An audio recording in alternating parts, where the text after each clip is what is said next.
এই অঞ্চলৰ নাম বাগডোগৰা।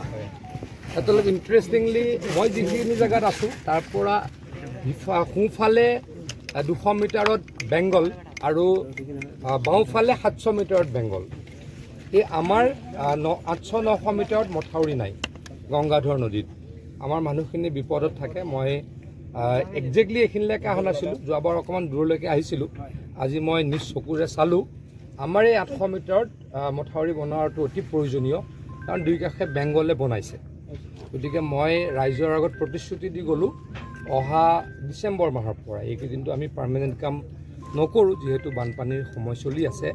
বানপানী চেচ হোৱাৰ পাছত বা আমাৰ মনচুন ছিজন চেচ হোৱাৰ পাছত আমি এই 900 মিটাৰত খুব ভালকৈ প্ৰটেকশ্যন কৰিম। জিঅ' মেগা টিউব লগাম, নতুন টেকন'লজি হ'ব, যিটো মইতো ভাবোঁ যে 50 বছৰ 100 বছৰতো একো নহ'ব, পানী আহিলেও একো নহ'ব বা অন্যও একো কৰিব নোৱাৰিব। গতিকে নতুন টেকন'লজিৰে এই 900 মিটাৰৰ পৰা 1 কিলোমিটাৰ আমি অতি সোনকালে কাম আৰম্ভ কৰিম আৰু অসমৰ যিখিনি আমাৰ মানুহ সেই মানুহখিনিক সুৰক্ষিত কৰিম বুলি মই প্ৰতিশ্ৰুতি দি গ'লোঁ।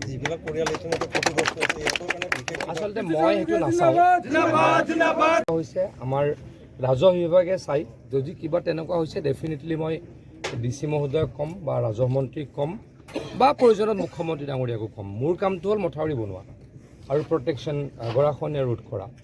আমাৰ যিটো কম্পেনচেশ্যনটো মই নাচাওঁ, কিন্তু ডেফিনেটলি মই আমাৰ যিসকলে চাই তেখেতলোকক এই কথা মই জনাম। আজি কেইটা জেগা পৰিদৰ্শন কৰিছে? আমি 2টা জেগা গ'লোঁ। এটাতো আমি অলৰেডি মথাউৰি বনালোঁ, প্ৰায় 2 কিলোমিটাৰ মথাউৰি বনোৱাৰ কাৰণে 40খনমান গাঁও বাচি গ'ল।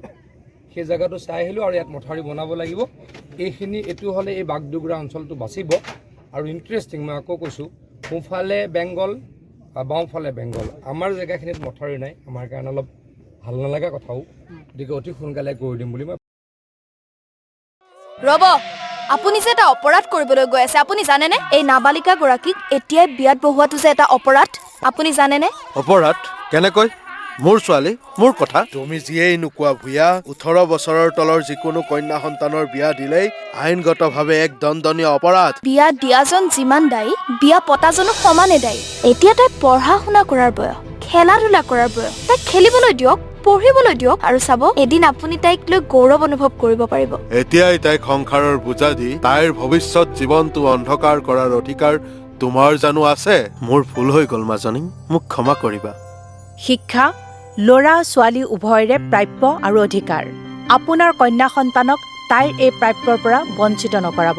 বাল্য বিবাহ ভাৰতীয় আইনৰ দ্বাৰা বিহিত এক দণ্ডনীয় অপৰাধ। এনে অপৰাধ কৰি আপোনাৰ কন্যা সন্তানৰ ভৱিষ্যত অন্ধকাৰৰ মাজলৈ ঠেলি নিদিব।